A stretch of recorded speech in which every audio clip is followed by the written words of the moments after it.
지난 시간에 이어서 다윗 왕국에 대해서 살펴보도록 하겠습니다. 하나님께서 다윗과 함께 하심으로 그가 형통했고 외세의 침입을 다 물리치고 그리고 나라를 안정시키는 그런데 주요한 기여를 했습니다. 왕국이 안정된 이후로는 이제 국가로서의 체계를 갖춰가기 시작했습니다. 그래서 이번 시간에는 다윗의 정치적인 활동과 주요 행적들에 대해서 살펴보고자 합니다. 자, 다윗의 행정부 먼저 살펴보면요, 사울 당시에는 그다지 국가의 모습보다도 각 지파가 독립적인 그런 활동을 하는 가운데에서 군사적인 문제에 있어서만 왕권이 집중되어 있었습니다. 그런데 다윗 행정부가 되면서는 이제 주변에 있는 여러 이민족들을 정벌하고 외세의 침입으로부터 국가 안보를 튼튼히 했기 때문에 이제는 영토도 확장되고 왕국이 안정되게 되었습니다. 이전에 사울 당시만 하더라도 이제 암몬의 침입을 받고 블레셋의 침입을 받고 주로 이제 침략을 당하는 입장이었는데, 다윗 왕국 시대에는 주변 여러 민족들을 정복하고 지배하고 또 수비대를 파송하는 그런 위치에 있었습니다. 다윗이 주도적 역할을 했고 이스라엘 왕국에서 왕국의 기초를 튼튼히 쌓았고, 또 하나님께서 다윗의 씨에서 계속 왕위에 오르는 자가 끊어지지 않게 하겠다. 왕국이 아무리 죄를 범하고 하나님의 심판을 받아도 다윗에게 한 등불을 주시겠다고 약속을 하셨기 때문에 그 왕국을 가리켜서 다윗 왕국이라고 부릅니다. 자, 전체 이스라엘 각 지방에 있는 여러 지파들의 땅들에 지방 통치자들을 세웠는데, 역대기상 27장 16절에서 22절에 지파들의 우두머리들이 나옵니다. 역대기상 27장 16절, 또한 이스라엘 지파들을 다스리는 자는 이러하니라. 그래서 르벤 족속의 지리자, 시몬 족속, 레위 족속, 이 유다의 지리자 각 지파들 이름들이 나옵니다. 그런데 이제 갓과 아셀은 여기에서 이제 언급이 되지 않고 있습니다. 아마도 이제 규모가 작았거나 다른 지파와 같이 병합이 되었거나, 아셀 지파 같은 경우 위쪽에 이제 두로와 시돈이 영토를 확장하면서 점차 지파의 정체성을 잃게 됩니다. 그렇게 지파들의 통치자가 있었다라는 이야기는 있는데, 구체적으로 그 통치자들이 어떤 역할을 했는지에 대해서는 성경에 상세하게 언급이 되어 있지 않습니다. 하지만 이 통치자라고 한 것으로 보아서 몇 가지 행정적인 업무라든지, 예컨대 징병의 업무라든지 혹은 조세 문제라든지 이런 것들을 담당하고 그 지파 안에서 일어나는 사소한 분쟁이나 사건 같은 것들을 해결해주는 아마 시민 행정관 역할을 했으리라고 우리가 추정할 수가 있습니다. 그리고 역대기상 27장 25절에서 31절에 보면은 또 다른 관리들이 있습니다. 25절에 보니까 아스마벳이라는 사람이 왕의 보고를 맡았고, 여호나단은 밭과 도시와 마을과 성체의 저장고, 창고를 맡았고, 또 에스라는 땅을 갈기 위해 밭일하는 자들, 일하는 사람들을 맡았고요. 시므이는 포도원을 맡았고, 또 거기에 보니까 포도즙 창고에 들어가는 포도원 소출, 포도 열매를 관리하는 자들도 있었고, 올리브 나무, 무화과 나무를 맡은 자, 또 거기에서 추출한 기름을 저장하는 기름 창고를 맡은 자, 소떼와 양떼, 이 가축들을 맡아서 관리하는 자들, 다양한 관리들이 있었다는 것을 알 수가 있습니다. 그리고 다윗의 왕실, 다윗의 왕권을 계속 유지하도록 도와주는 그의 왕가, 그리고 다윗의 참모들, 다윗의 신하들, 그 구성을 살펴보면 지난 시간에 우리가 등장한 것처럼 요압이 군대의 대장을 맡았고요. 또 브나야라는 사람은 일종의 용병 부대, 특수 부대입니다. 그렛 족속과 블렛 족속으로. 그렛 족속과 블렛 족속은 이스라엘 12지파에 들어있지 않습니다. 이민족들 가운데 용감하고 국가와 왕실에 대한 충성도가 뛰어난 사람들을 모아가지고 왕실 호위병으로 삼았습니다. 근위대입니다. 브나야가 이 사람들을 관리했고요. 또 여호사밧이라는 사람은 기록관, 그러니까 왕궁의 역사를 기록하는 사관 역할을 맡고 또 왕의 비서실장 역할을 담당했습니다. 스라야라는 사람은 서기관이고 왕실 내 공문서를 작성하고 궁중일기 또 역사를 기록하는 이런 일들을 맡았습니다. 여호사밧과 이제 기록관이라는 측면에서는 업무가 일부 중복되기도 합니다. 그리고 사무엘하 20장 23절에서 26절에 보면은 아도람이라는 사람이 공물을 감독했다고 했습니다. 공물이라고 하면은 주변에 그들이 정복한 이웃 국가들이 있죠. 거기에서 다윗 왕국으로 조공을 바칩니다. 들어오는 조공들을 확인하고 또 그것을 왕실 창고에 보관하고 내역을 기록하는 그런 일들을 맡았고, 사독과 아비아달이 이제 제사장을 맡았습니다. 특이하게 이 당시에는 대제사장이 두 사람이 등장합니다. 잠시 후에 종교 분야에서 다시 설명하도록 하겠습니다. 그리고 역대기상 27장 32절에서 33절에 보면은 다윗의 숙부인 요나단이 좋은 자, 왕의 참모입니다. 말하자면 이제 정치 고문 참모 역할을 맡았고 서기관 역할을 맡았고, 여히엘이라는 사람이 왕자들을 교육하는 역할을 맡았습니다. 그리고 아히도벨과 후세는 다윗의 친구이자 다윗의 작전 참모입니다. 왕의 자문관 그리고 전략을 수립하거나 어떤 계책을 꾸밀 때 이들의 조언을 받았습니다. 이런 사람들이 이제 다윗 왕실을 지지해주는 왕궁 내에 있는 중앙정부 관리들입니다. 그리고 다윗의 집안, 다윗의 가족 내역을 보면요, 사무엘하 3장 그리고 사무엘하 5장, 역대기상 3장 14장, 역대하 11장에 그의 아내와 아들들의 명단이 나옵니다. 다윗은 여러 아내들을 두었습니다. 그렇게 된 데는 나름대로 또 이유가 있습니다. 처음에 사울의 딸 미갈과 정혼하고 결혼을 했죠. 자, 그런데 장인으로부터 사울 왕으로부터 쫓기는 신세가 되었습니다. 아내는 버려두고 혼자 도망자 생활을 했습니다. 그렇게 도피 생활을 하는 가운데에서 만난 아내들이 있습니다. 그래서 그 아내들이 있고, 또 왕이 되고 나서 예루살렘에서 취한 아내와 또 그들로부터 낳은 아이들이 있습니다.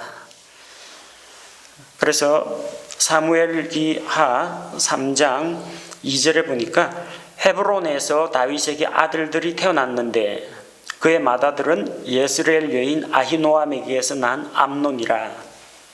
첫째 아들이죠. 둘째는 갈멜 사람 나발의 아내 아비가일에게서 낳은 길르압이요. 셋째는 그술 왕 달메의 딸 마아가의 아들 압살롬이요.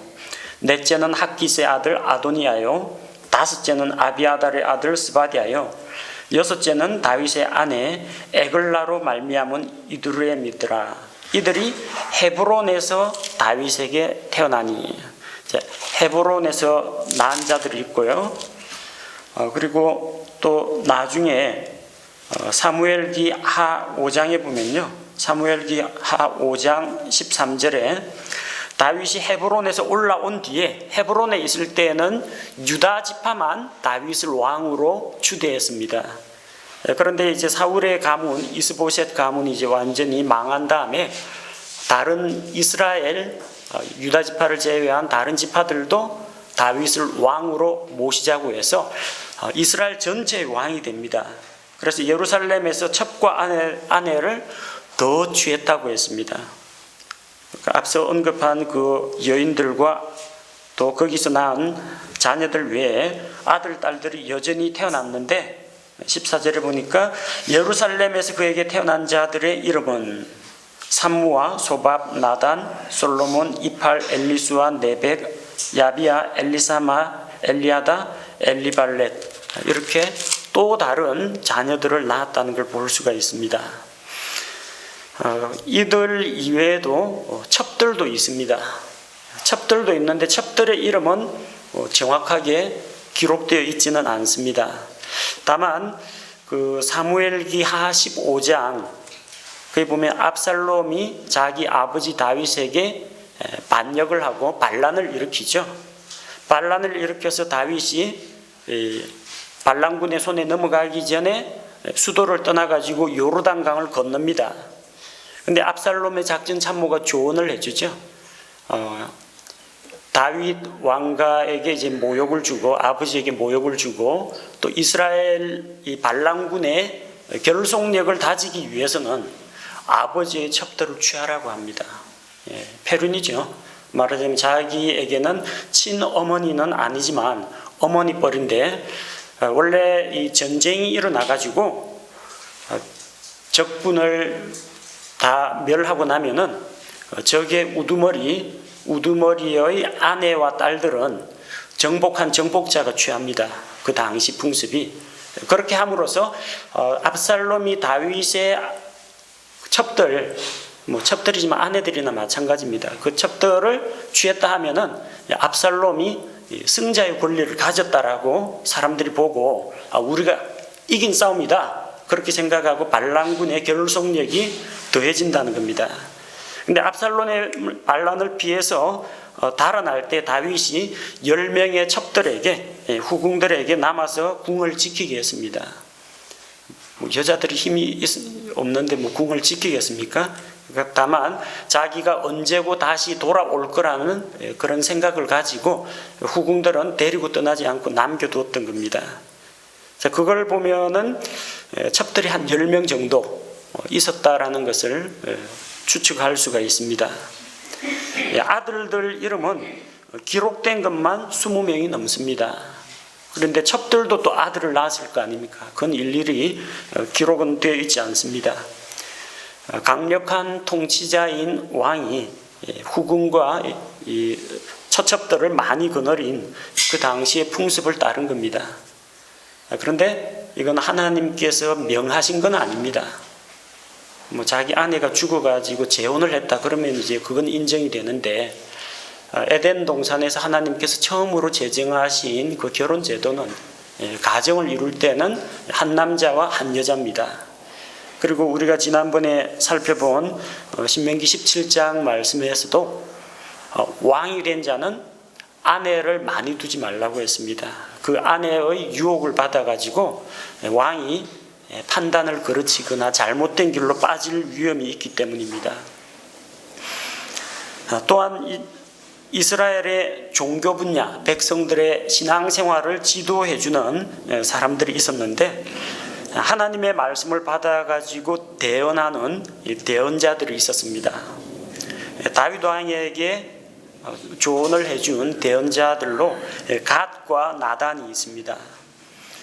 갓은 다윗이 도피 생활을 할 때 사무엘기상 22장 5절 말씀에 보면은 다윗이 요새 지대에 있을 때 요새에 있지 말고 사울이 잡으러 다니니까 유다 지파 안으로 들어가라고 조언을 해준 대언자입니다. 그리고 다윗이 그의 말년에 자기 왕국의 이제 국력과 또 이 재정 이런 것들을 파악하기 위해서 인구 조사를 한 적이 있습니다. 인구 조사 때 대언자 갓이 다윗의 죄에 대해서 책망하고 하나님의 징계에 대해서 이야기를 하면서 세 가지 중에 한 가지 징계를 택하라 그러죠. 그때 대언자 갓이 하나님의 말씀으로 다윗에게 전달해 줍니다. 나단 대언자는 우리가 다윗과 아주 각별한 관계가 있다는 걸 볼 수가 있는데 자주 등장합니다. 사무엘기하 7장에 보면 다윗이 하나님을 위해서 집을 건축하겠다, 성전을 건축할 마음을 품었습니다. 나는 백향목 궁에 거하는데 하나님의 언약궤는 저희 텐트 안, 휘장 안에 거하고 있다. 그래서 주의 집을 건축하고자 하는 열망을 가졌을 때 그 사실을 나단 대언자에게 이야기합니다. 나단 대언자는 하나님의 말씀을 받아가지고 하나님께서 다윗을 위해 집을 세우시고 그의 씨에게서 나온 자가 계속 유다 왕국, 이 다윗의 왕국에서 영원히 왕으로 있을 것이고 그 왕국이 영원 무궁할 것을 하나님의 말씀으로 그에게 전달합니다. 다윗이 밧세바와 간음했을 때에는 다윗을 책망한 사람이 나단입니다. 또 아도니아가 왕의 승인도 받지 않고 자기 스스로 높여서 왕이 되고자 했을 때 밧세바와 이야기해서 솔로몬을 왕위에 올릴 것을 건의했던 사람도 나단 대언자입니다. 그래서 이 당시의 대언자들의 역할은 다윗 솔로몬 왕국 초창기 이 왕국의 대언자들의 역할은 어떤 일을 했느냐? 거의 대부분 왕의 조언자, 왕의 참모 역할을 했다는 걸 볼 수가 있습니다. 왕의 신변, 왕의 가족, 왕실 안에 일어나는 그 문제에 대해서 조언을 했습니다. 왜냐하면 왕이 정신 차리고 똑바로 서야만 이 왕국이 안정되기 때문입니다. 반면에 북이스라엘의 대언자들이라든지 또 이스라엘이 죄에 빠졌을 때는 대언자들이 왕실을 대상으로 하지 않고 백성들 가운데 다니면서 하나님께 회개하고 돌아오라는 죄에 대해서 책망하고 경고하는 그런 메시지를 전했습니다. 이 다윗 당시의 대제사장은 사독과 아비아달이었습니다. 아론의 아들 가운데에서 나답과 아비후는 먼저 죽었죠. 이상한 불을 들이다가 그들은 하나님 앞에 징계를 받아서 죽었고 엘르아살과 이다말이 남는데 그 엘르아살 계열에서 사독이 나왔고요. 이다말 계열에서 아비아달이 나왔습니다. 원래 대제사장은 한 사람입니다. 한 사람만 대제사장이고 한 번 대제사장이 되면 죽을 때까지 합니다. 종신제입니다. 그런데 두 명의 대제사장이 나타난 것은 아주 특별한 상황이라고 볼 수가 있습니다. 이 아비아달은 사울이 노베 제사장을 죽일 때 다윗이 쫓기는 신세가 되어가지고 자기와 함께한 무리들이 먹을 것이 없어가지고 하나님의 언약궤가 보관되어 있는 성막에 가서 먹을 걸 달라고 했습니다. 그래서 하나님 앞에 진설해 놓는 그 빵을 일주일마다 한 번 빵을 교체하거든요. 그 물려낸 빵을 얻어먹고 골리앗이 쓰던 그 무기, 그 칼도 달라고 해서 도움을 받습니다. 그런데 이 사실이 사울 왕의 귀에 들어가니까 사울이 군대를 보내가지고 노베 제사장 85명을 다 죽여버립니다. 그때 아비아달은 간신히 탈출해가지고 다윗에게 피신합니다. 원래는 이 아버지 뒤를 이어가지고 이 성막에서 언약궤를 지켜야 되는데 그냥 있으면 떼죽음 당합니다.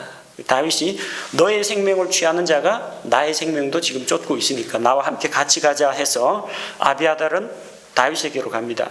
자, 아비아달이 다윗과 합류해 버렸습니다. 근데 성막에서 날마다 또 희생 헌물은 또 하나님께 바쳐야 되지 않습니까? 그럼 누군가 대제사장이 있어야 된다는 겁니까? 그래서 그때 사독이 대제사장 직무를 맡게 됩니다. 나중에 사울 왕이 죽고 이제 왕국이 다윗 손에 들어왔을 때 대제사장을 파면할 수는 없거든요.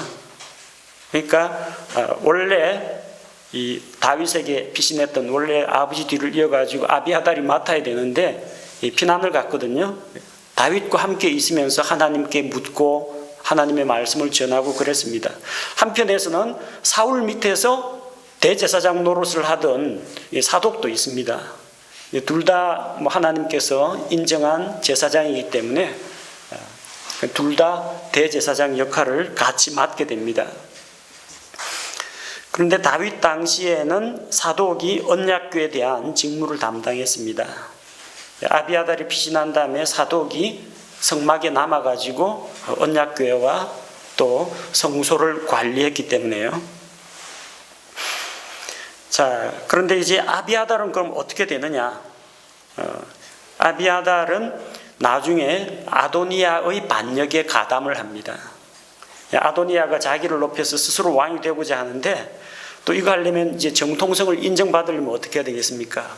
뭐 대언자도 있어야 되고 호위병도 있어야 되고 그다음에 추종하는 무리 백성들도 하객들도 있어야 되고 하나님의 대제사장이 같이 있다 하면 힘을 실어주는 거죠. 그럼 백성들이 뭐라고 하겠어요? 하나님으로부터 인정받은 왕인가 보다 그렇게 생각하겠죠. 그래서 아도니아가 아비아달을 자기 왕위 즉위식에 초대를 한 겁니다. 거기 따라갔어요. 근데 나중에 다윗이 솔로몬을 정식으로 왕위에 올립니다. 솔로몬이 이제 권력을 잡은 다음에는 아도니아의 반역에 가담한 아비아달은 추방해 버립니다. 그게 열왕기상 2장 26절 27절 말씀에 기록되어 있습니다. 자, 이 열왕기상 2장 26절 27절이 결국은 뭘 이야기하느냐면요. 이다말 계열로 내려오는 제사장이 끊어지게 된다는 걸 이야기합니다. 그래서 그 솔로몬이 아비아달과 요압을 처리할 때 아비아달은 하나님의 언약궤를 모시고 섬기던 제사장이기 때문에 차마 죽이지는 못합니다. 죽이지는 않고 쫓아냅니다. 27절에 보니까 이처럼 솔로몬이 아비아달을 쫓아내어 주의 제사장이 되지 못하게 하였으니 이것은 그가 주의 말씀 곧 그분께서 실로에 있던 엘리의 집에 관하여 이르신 말씀을 성취하려 함이었더라.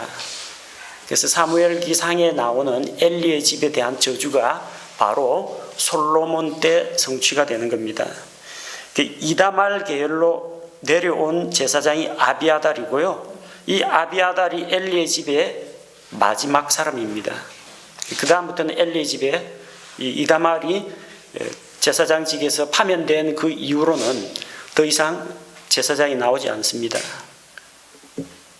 그 엘리의 두 아들 홈리와 비느하스가 하나님의 희생 헌물을 가로채고 그 패역한 일을 한 것에 대해서 하나님께서 엘리의 집에 제사장이 되는 사람이 끊어질 것을 말씀하셨거든요. 그 즉시 끊어진 건 아니고요. 집안이 몰락의 길을 걷다가 마침내 이 아비아달 때에 솔로몬 왕에 의해서 제사장직을 잃어버리게 됩니다. 그리고 이제 예루살렘을 정복한 이후에 이제 하나님의 전을 솔로몬 때 짓게 되죠. 그런데 이 하나님의 성소에서 그 당시 솔로몬의 성전이 세워지기 전까지는 성막에서 예배를 드렸습니다. 그 안에 이제 정비하는 그 조직들이 있습니다. 아론의 아들들이 원래 4사람입니다. 나답과 아비후는 하나님께서 명하지 않은 이상한 불을 드렸습니다. 원래 불은 하나님께서 처음에 하늘로서 불을 내려가지고 이 희생 헌물을 태울 때 제단의 숯불을 가지고 그걸 가지고 계속해서 성소에 있는 불을 밝힙니다. 등잔대에 불을 밝힙니다. 근데 어디선가 하나님이 명하지 않은 다른 불을 가지고 와가지고 그들이 하나님께 분향하러 나가다가 이제 죽게 되죠. 나답과 아비후가. 엘르아살과 이다말이 남았는데 역대기상 24장에 보면요. 엘르아살과 이다말의 그 아들들이 나옵니다. 엘르아살 계열로 16명이 있고요. 이다말 계열로 8명이 있습니다. 그래서 전부 이 밑에서 수종되는 그 제사장이 24명입니다. 그래서 24 제사장 직무 체계가 완성이 되는 겁니다. 그래서 각 반차별로 돌아가면서 섬기는데 성소에서 각각 일주일씩 섬기게 됩니다. 제사장이 이렇다는 이야기고 밑에 레위 사람들은 훨씬 많습니다. 보통 1년에 2번 정도 성소에 대한 직무를 수행하면 됩니다. 전반기, 하반기 이렇게 나눠가지고 24명이니까 1년에 2번 맡으면은 48주를 감당할 수가 있죠. 1년이 보통 52주가량 되는데 나머지는 그럼 누가 하느냐? 나머지는 총동원입니다. 왜냐하면 일주일 동안 섬겨야 되는 큰 명절들이 있습니다. 유월절과 무교절 이어지죠. 오순절도 큰 명절입니다. 장막절이라든지 이런 대규모 집회 이때는 그 반차 무시하고 제사장들 다 동원돼야 됩니다. 그렇기 때문에 이렇게 24제사장 체제를 가지고 전체 1년을 커버할 수가 있습니다. 요한계시록 4장에도 24장로 이야기가 나옵니다. 그 장로는 칼빈주의 장로교회의 장로가 아니고요. 하나님 앞에 제사장 직무를 이야기합니다. 신약시대에는 누가 제사장이에요? 레위지파가 따로 있는 게 아니라 베드로전서 2장 9절 너희는 택하신 민족이요 왕가의 제사장이요. 우리 구원받은 자들이 제사장입니다. 그리고 요한계시록 5장에서 24장로가 하나님 앞에 경배와 찬양을 드리죠. 찬양을 드리면서 우리를 자기 피로 사서 왕과 제사장으로 삼으셨도다. 자기 피로, 예수님의 피로 사서. 그럼 이 24장로는 누구냐? 예수 그리스도의 피로 구속받은 자들입니다. 구약시대 이 성도들은 짐승 희생물의 피로 구속을 받고 그 피를 믿는 믿음으로 구원받았습니다. 그때는 예수님의 피가 십자가에서 흘려지지 않았습니다. 어린 양 예수 그리스도께 자기 피로 우리를 사서 왕과 제사장으로 삼으셨다. 그럼 24장로는 누구예요?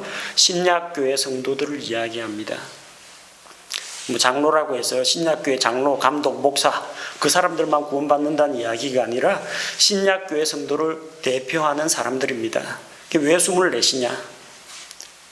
왜 24이냐? 일부 끼워 맞추기식으로 가르치는 데서는 이스라엘 12지파, 예수님의 12제자 합해서 24이다. 그런 식으로 해석을 하는데 그들은 이스라엘 지파하고는 관계가 없습니다. 그 사람들은 예수님의 피로 구속받은 신약교회 성도들입니다. 근데 자기들이 제사장이라고 그랬죠. 왕가의 제사장이요 예수님의 피로 값주고 산 제사장이라고 했습니다. 그 제사장이 다 모이면 신약교회 성도가 하나도 빠짐없이 다 모이면 완전한 제사장 직분체계가 완성이 되는 겁니다. 그 완전한 제사장 직분체계는 몇 명이에요? 역대기상 거기 보면은 그 제사장 직무체계가 전부 24명으로 구성됐다는 것을 알 수가 있습니다. 역대기상 24장에서 엘르아살 계열 16명, 이다말 계열 8명, 24명의 제사장 직무체계는 한 사람도 결석하지 않고 한 사람도 탈락하지 않고 다 모인 제사장이라는 이야기입니다. 예수님의 피로 구원받은 성도들은 구원에서 떨어지는 법이 없습니다. 완전한 숫자, 제사장의 완전한 숫자 24명이라는 것은 구원을 잃어버리는 자가 한 명도 없고 모두 다 주님 앞에서 왕가의 제사장으로 쓰임을 받는다는 걸 이야기합니다. 자, 다윗의 그 정치 그리고 종교, 가정 생활들에 대해서 이야기했는데 다윗의 주요 활동들, 왕으로서의 행적과 업적들에 대해서 살펴보겠습니다. 다윗의 모범적인 그런 활동들, 일단 자기를 죽이려고 하던 사울 가문의 사람을 받아들였다는 것을 볼 수가 있습니다.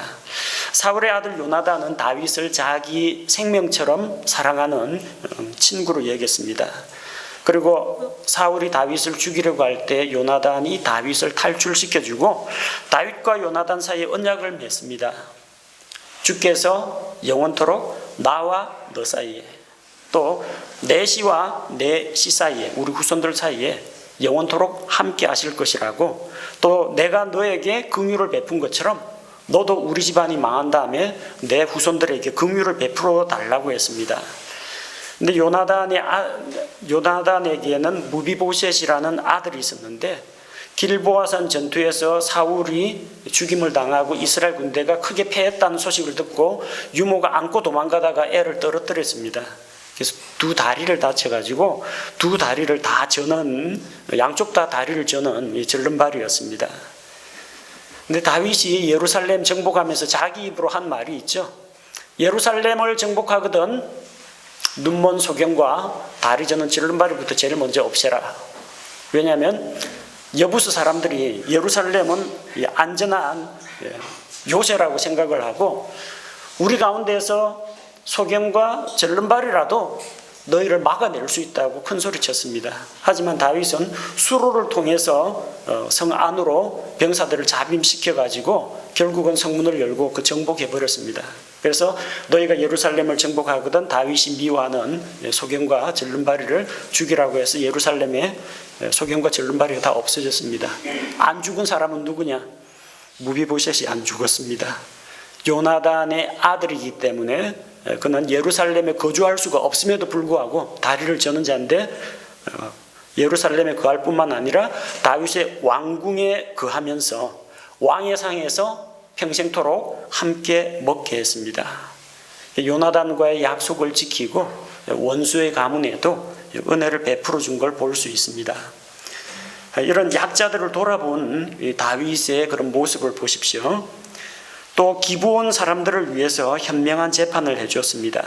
우리 그 여호수아 시대에 기브온이라는 이 큰 도시 사람들이 여호수아의 군대가 여리고를 함락시키고 물밀듯이 가나안을 정복하고 있으니까 이대로 앉아가지고 죽는 것보다 이제 화친을 맺자 해서 자기들이 먼 외국에서 온 사람들로 위장을 하고 서로 해치지 않도록 불가침 조약을 하나님 앞에 맺었습니다. 나중에 알고 보니까 가나안 땅에 거주하는 사람들이라는 걸 알게 되었죠. 하지만 하나님 앞에서 하나님의 이름을 걸고 한 맹세이기 때문에 죽이진 못하고 너희가 우리를 속였기 때문에 하나님의 성전에서 물을 깃고 나무 패는 자로 삼았습니다.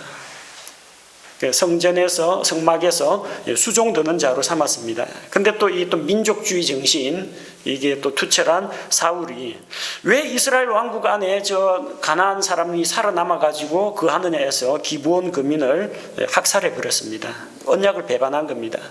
그에 대한 징계로 3년 동안 기근이 임했습니다. 이스라엘 왕국에. 다윗이 이제 이걸 하나님께 여쭤보니까 무고한 기브온 사람들의 피를 흘린 사울의 죄로 인함이다. 그래서 그러면 기브온 사람들을 대상으로 물어봅니다. 어찌해야 너희가 진노를 풀고 하나님 앞에서 우리를 위해서 기도하겠느냐. 그러니까 그 사람들의 요구 조건이 우리를 이스라엘 영토 밖으로 쫓아내고 주의 상속 기업 안에 거하지 못하게 한 사울은 이미 죽었고 사울의 자손들 7명을 내어달라고 합니다. 그들을 나무에 매달아 죽이겠다는 겁니다. 그렇게 내어줘서 그 와중에서도 무비보셋은 또 보호했습니다. 사울의 다른 아들 7명을 넘겨주어서 나무에 달아서 처형하게 하고 하나님의 진노가 그쳤습니다.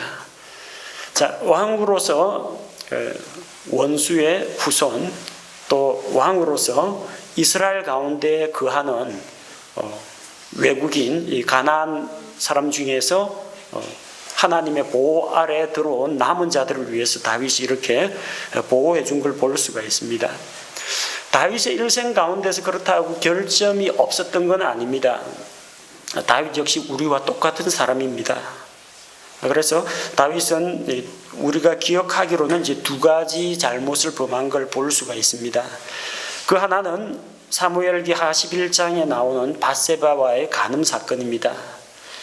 요압이 암몬 사람의 수도 랍바를 포위하고 있을 때 다윗은 전쟁에 나가지 않았습니다. 이제는 웬만한 주변 국가들이 정리가 되었고 왕권이 탄탄하게 구축이 되었기 때문에 군대 대장과 병사들만 보내고 자기는 집에서 이제 엎치락 뒤치락 하면서 굴러다니다가 저녁 무렵에 부시시 일어나가지고 어디 갔어요? 지붕에 올라갔는데 옆집 여자가 이제 목욕하는 걸 보게 되죠. 누군지 알아봐라 하니까 바세바다, 남편은 전쟁터에 요압하고 같이 나갔다. 우리아의 아내 바세바와 간음을 합니다. 그리고 그녀가 임신을 하게 되자 그 아이를 우리아의 아내인 것처럼 속이려고 요압에게 전령을 보내가지고 우리아를 잠깐만 들어오게 하라 해서 우리아를 불러다가 먹고 마시고 한 다음에 자기 집에 들어가서 바세바와 하룻밤 자고 나오라고 합니다. 근데 우리아는 또 충직한 사람이라서 전우들이 지금 들판에서 야영을 하고 있는데 나 혼자 편안하게 아내 품속으로 들어갈 수 없다 하고 성문 밖에서 자는 겁니다. 여러 번 해도 이제 말을 안 들으니까 전령에게 편지를 써가 우리아 손에 보냅니다. 우리아가 갖고 간 편지에는 뭐라고 되어 있습니까? 우리아 죽이라는 그 명령서가 들어 있습니다. 전쟁터에서 우리아를 가장 험한 곳, 그 위험한 곳에 내보내 가지고 적군의 손에 맞아 죽도록 합니다. 그 편지를 자기를 죽이는 편지인 줄도 모르고 이제 왕의 명령이니까 요압에게 전달하는데 요압이 대충 이제 눈치를 챕니다. 그래서 우리아를 전쟁에 보내서 죽게 합니다. 그리고 남편이 죽었죠. 과부가 되었습니다. 과부가 되었으니까 이제 합법적으로 결혼하는 게 가능해집니다. 결혼 언약은 언제까지라고 했어요? 두 육체 중에 한 육체가 죽으면, 둘이 한 육체가 될지니라 했기 때문에 한 육체가 죽을 때까지는 언약이 유지가 됩니다. 근데 우리아가 죽었으니까 바세바와 합법적으로 결혼을 할 수가 있는 겁니다.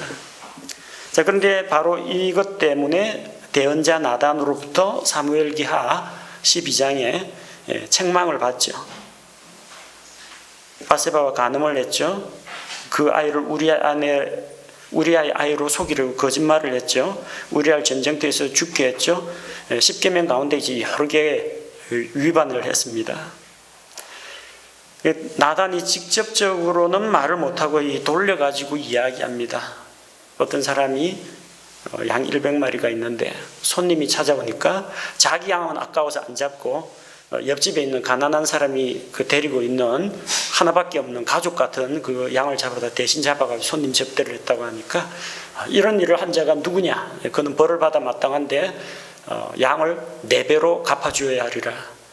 이거는 출애굽기에 나오는 율법입니다. 4배로 보상하는 거. 누가복음 19장에서도 예수님을 만난 삭개오가 주님 앞에서 회개를 하면서 내가 만약 누구 것을 강제로 속이거나 빼앗았으면 4배로 갚겠나이다. 그래서 자기가 손해를 끼친 것만 보상하는 게 아니라 거기에다가 이제 위자료조로 더 보상을 얹어가지고 4배로 갚아야 됩니다. 4배로 갚겠다고 이야기했습니다. 자기 입으로 4배로. 그래서 우리아 하나 죽였죠. 근데 이제 4배로 갚게 됩니다. 그래서 4사람이 죽습니다. 다윗의 아이 중에서 바세바와 간음해서 바세바가 지금 현재 임신했던 그 아이가 태어난 지 얼마 안 되고 시름시름 앓다가 죽습니다. 두 번째는 첫째 아들 암논이 여동생 다말을 강간했다가 다말의 오빠 압살롬한테 공격을 받아 죽습니다. 압살롬이 반역을 저질렀다가 반군을 진압하는 과정에서 요압에 의해서 압살롬이 죽습니다. 그 다음에 아도니아가 자기 스스로 왕이 되려고 하다가 결국은 아도니아도 죽임을 당합니다. 4사람이 죽고 4배로 보상을 해주게 됩니다. 그래서 이 죄에 대한 용서는 받을 수가 있지만 죄에 대한 징계나 흉터는 남게 됩니다. 질병을 앓았다가 치료를 받으면은 건강은 생명은 건집니다. 하지만 몸에 장애가 남거나 아니면은 흉터 자국은 남게 된다는 겁니다. 자, 그리고 또 한 가지 잘못이 있다면은 사무엘기하 24장, 역대상 21장에 나오는 다윗의 인구조사 사건입니다. 인구조사하는 것은 사실 크게 문제가 되지 않습니다. 왜냐하면 민수기에도 인구조사를 2번이나 했습니다. 근데 하나님께서 명하여 이스라엘 자손을 계수하라고 한 것이 아니라 다윗이 어떤 목적으로 했느냐? 어떤 목적으로 했느냐 하면은 백성의 머리 숫자를 세워가지고 20세 이상으로 전쟁터에 군대에 갈 수 있는 남자가 얼마인가? 그 계산하면 뭐가 나와요? 이스라엘 국방력이 나옵니다. 그 숫자를 알면 세금이 얼마 들어오겠구나. 돈 계산이 딱 나옵니다. 재정 수입이 계산이 됩니다. 자, 그런데 하나님께서는 뭐라고 말씀하셨느냐? 민수기 23장 10절에서 타락한 대언자 발람의 입을 통해서 대언의 말씀으로 누가 능히 이스라엘의 4분의 1을 세를 수 있으리요? 그 누구도 하나님께서 아브라함에게 주신 약속, 하늘의 별과 같이 바다의 모래와 같이 많은 자손을 주겠다고 했는데 숫자를 셀 수 없다고 했는데 사람이 센다는 거예요. 그래서 이렇게 숫자를 계수하는 자체가 문제는 아닌데 다윗은 어떤 마음을 가졌느냐? 하나님을 의지하기보다도 백성들 주머니에서 나올 재정 수입을 세고 있었던 겁니다. 전쟁에 나가서 승리하는 것은 하나님 손에 달린 거지 무기체계나 백성 머리 숫자에, 군대 머리 숫자에 달린 게 아닙니다. 이제 하나님을 의지하지 않고 돈자루를 의지하고 자기가 데리고 있는 병사 숫자를 의지하는 이것이 문제였던 것입니다. 그래서 하나님께서 대언자 갓을 보내서 그의 죄에 대해서 책망하시고 셋 중에 하나를 택하라고 합니다.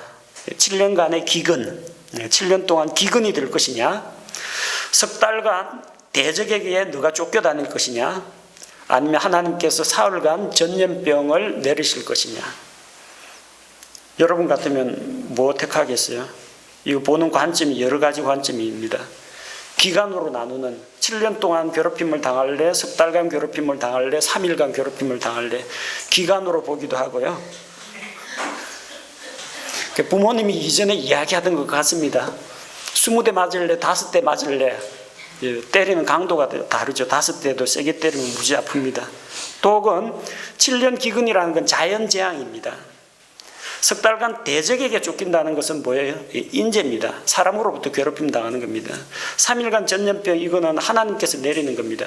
자, 자연재해 얻어맞을래? 아니면은 뭐 사람 대적 원수 이 군대에 맞을래? 하나님한테 맞을래? 누가 징계 내리는 걸 받을 거냐? 또 다르게 보면은 피해 대상자가 누구냐 하는 겁니다. 7년 기근이면 온 백성이 고통을 당합니다.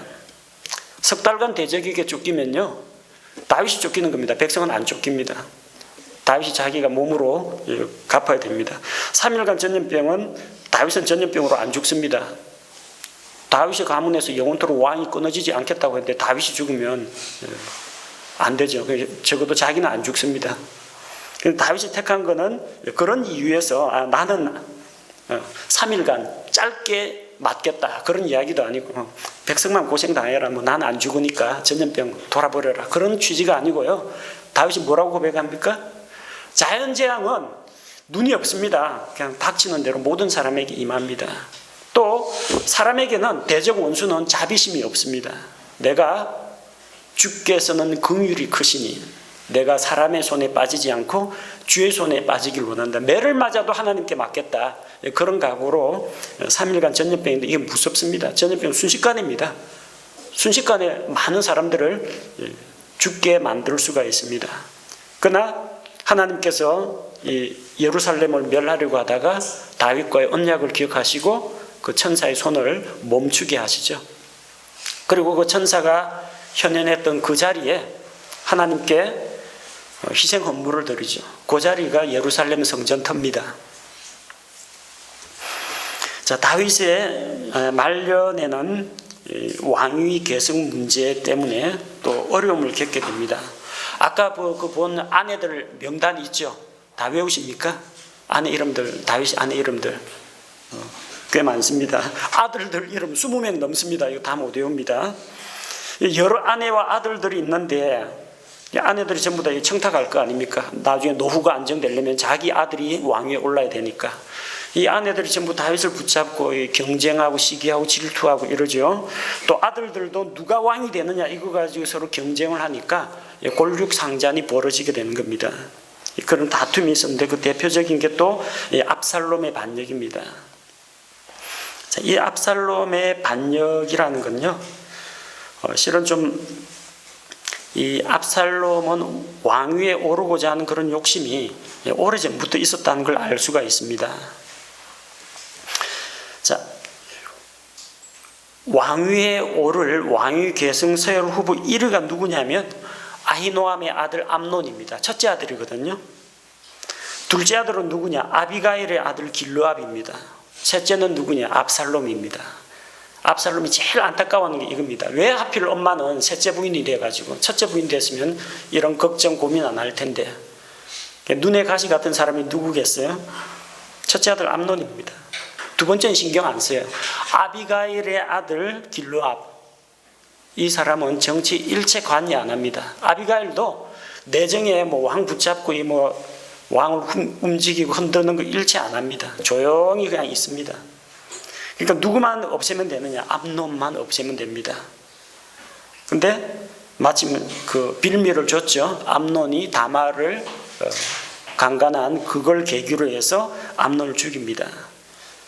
암논을 죽인다고 해서 다말이 다시 천의 몸으로 돌아오는 것도 아닙니다. 근데 왜 죽이느냐? 죽여놓으면 자기한테 왕위가 돌아오게 돼 있거든요. 암논 죽고 나면은 길르압은 왕권에 대해서 욕심이 없으니까 압살롬이 될 게 유력하다고 생각한 겁니다. 그래 암논을 죽이고 외가로 피신을 합니다. 그리고 그 지역에서 이제 또 민심을 얻습니다. 자, 그리고 이제 다윗이 이제 압살롬을 불러오라고 해놓고 또 얼굴을 보질 않습니다. 압살롬이 원래 다윗의 총애를 받기는 했는데 이 압살롬에 대해서 냉랭하게 대하니까 자연히 왕위가 올라오기도 좀 힘들겠다라는 생각이 들어가지고 이제 반역을 일으킬 마음을 품었던 겁니다. 그래서 세를 규합하고 그 다음에 이스라엘 백성의 마음을 도둑질해서 백성들의 재판을 자기가 중간에 가로채가지고 왕한테 갈 거 없다. 나한테 재판받아라. 네가 옳고 잘못됐다. 근데 네가 옳은데 왕한테 가봤자 네 편 들어줄 사람은 없다. 내가 재판자이면 너의 억울함을 들어줄 텐데. 자, 이런 식으로 해서 백성들의 마음을 도둑질한 겁니다. 그리고 자기 부하들을 시켜서 이제 압살롬이 왕위에 오른다라는 이런 소식을 이스라엘 각 지파에 퍼뜨리게 하고 마침내 세력을 모아가지고 반역을 일으킵니다. 다윗이 압살롬을 피해서 이제 탈출해서 요르단강 건너로 넘어갔습니다. 압살롬 역시 뒤늦게 정비를 해서 이제 요르단강 건너편에서 전투가 벌어지는데 에브라임 숲에서 전투를 할 때 요르단강 동쪽에 있는 에브라임 숲입니다. 전투가 벌어지는데 압살롬의 머리숱이 아주 많았습니다. 그 머리숱과 그 아름다움 때문에 크게 칭찬을 받는 자인데 나무 밑을 지나가다가 이 머리숱이 나무에 걸렸습니다. 나귀는 빠져나가고 자기만 대롱대롱 매달린 겁니다. 그걸 요압의 부하가 보고 요압에게 신고를 하니까 요압이 단창을 던져가지고 압살롬을 죽입니다. 아버지를 배신하고 또 이 왕국의 반역을 일으킨 그 압살롬은 그렇게 죽임을 당하게 됩니다. 그리고 이 다윗이 무사히 예루살렘으로 요르단강 건너서 이제 돌아오는데 또 베냐민 사람 세바가 다윗에게 또 반역을 일으키죠. 우리는 다윗과 함께할 분깃이 없다. 이스라엘을 전부 각 지파로 각 가족에게로 돌아가라고 합니다. 그래서 이제 또 요압이 군대를 보내가지고 아벨벳 마아가라는 그 도시에 숨어 있는 그 세바를 처단을 하게 되죠. 그 다음에 이제 또 아도니아가 자기를 높여서 스스로 왕이 되려고 했지만 다윗이 나단 대언자의 말과 또 밧세바의 말을 듣고 다윗이 솔로몬을 왕위에 오르게 합니다. 젊어서는 사울에게 쫓겨다니고 전쟁터를 누비고 왕이 된다 하면은 이방 민족들하고 전쟁 계속해서 피를 흘리고 말년에는 아들한테 쫓겨나고 이 반란군에 또 시달리고 여러 가지 험난한 세월을 다윗이 살았습니다. 그럼에도 불구하고 그는 하나님께서 인정하시는 하나님의 마음에 맞는 사람이었습니다. 이스라엘 왕국을 반석 위에 세워놓은 왕이었고 하나님의 말씀을 받아가지고 기록한 대언자였고 전쟁터에서는 군인이었고 시편을 기록한 것을 보면 그는 또 시인이었고 하프를 연주하면서 또 사람의 마음을 또 달래주는 또 그런 음악가였고 하나님을 찬양하는 음악가이기도 했고 다재다능한 사람이었습니다. 이스라엘 지파들을 하나로 통합하고 효율적인 정부를 구성한 공로가 있고 또 하나님께 드리는 예배 조직을 편성하고 다윗이 악기를 개발하고 그 찬양하는 자 그리고 악기를 연주하는 자 또 하나님의 전을 지키는 자 다양한 직무들을 할당한 것을 볼 수가 있습니다.